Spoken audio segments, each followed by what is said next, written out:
In fact, the 33rd President of the United States, Harry S. Truman, said in 1945-46 that our nation, wherever we are, at war or at home, needs to pray. We should pray. And so one of our presidents calling on us to pray. So that's a primary but a foundational thing that we should do. There's also a church it can also do this in making available the information on the various philosophies, political philosophies, and the various policies of candidates for office.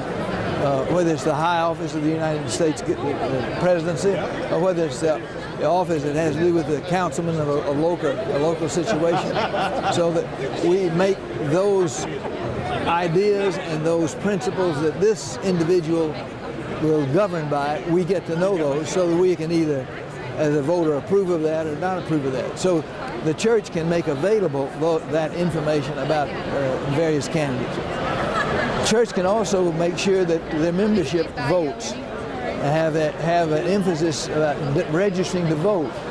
Many Christians are not registered to vote, so church can help register to vote and encourage people to get to vote. We always call Allison, technically.